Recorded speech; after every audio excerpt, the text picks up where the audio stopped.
Gimana? Ada kunjungan kita ke Polda Lampung. Iya, hari ini saya sengaja datang ke Polda Lampung dalam kaitannya adalah koordinasi supervisi terkait dengan penanganan beberapa perkara tindak pidana korupsi. Tapi tidak hanya itu, saya datang ke Lampung 3 instansi yang saya datangi. Pertama adalah pemerintah daerah, dalam hal ini gubernur, bupati dan wali kota.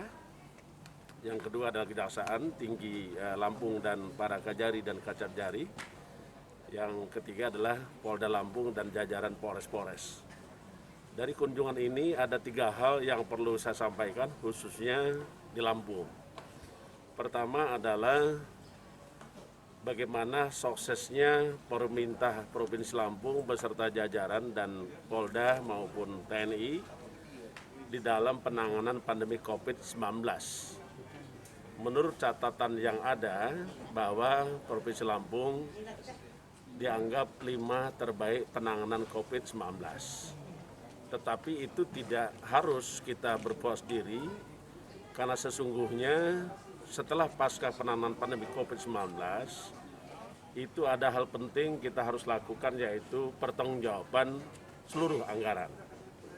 Itu yang pertama. Yang kedua, Polda Lampung tadi kami melakukan komunikasi dan koordinasi serta supervisi penanganan perkara. Dari data yang ada di Polda Lampung cukup memiliki prestasi penanganan tindak pidana korupsi. Terutama di tahun 2018 ada 27 perkara yang selesai tindak pidana korupsi, 2019 juga demikian.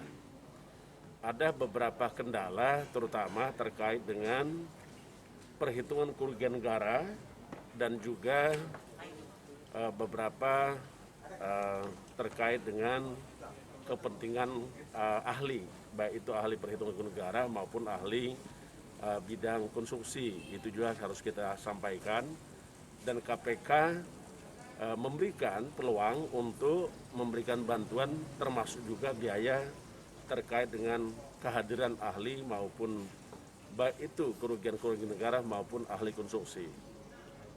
Yang terakhir, tentu Polda sampai hari ini tadi saya cek, Polda Lampung dalam hasil pemeriksaan laporan keuangan itu mendapat predikat wajar tanpa pengecualian dan juga berhasil di dalam membangun zona integritas dengan hasil yaitu wilayah bebas korupsi. Kita doakan mudah-mudahan Polda Lampung lebih baik dan semakin baik di bawah kepemimpinannya Pak Irjen Pol Dr. Andes Purwadi Arianto MSI didampingi dan seluruh anggota. Amin. Dan kita berharap Lampung akan lebih baik karena kita tahu bahwa beberapa kali kita melakukan kegiatan operasi tangkap tangan. Dan saya kira itu harus diakhiri dengan cara pemberantasan korupsi dengan pendekatan pendidikan masyarakat. Kita ajak masyarakat, kita ajak penyelenggara negara supaya tidak ingin melakukan korupsi. Karena sesungguhnya korupsi itu tidak hanya kejahatan merugikan keuangan negara, tetapi juga kejahatan terhadap hak asasi manusia, kejahatan terhadap kemanusiaan, dan yang kedua adalah kita lakukan dengan cara perbaikan sistem supaya tidak ada peluang dan kesempatan orang untuk melakukan korupsi. Tapi kalau masih ada, KPK tidak segan-segan akan melakukan tindakan tegas terhadap para pelaku korupsi di Lampung. Cukup ya? Cukup.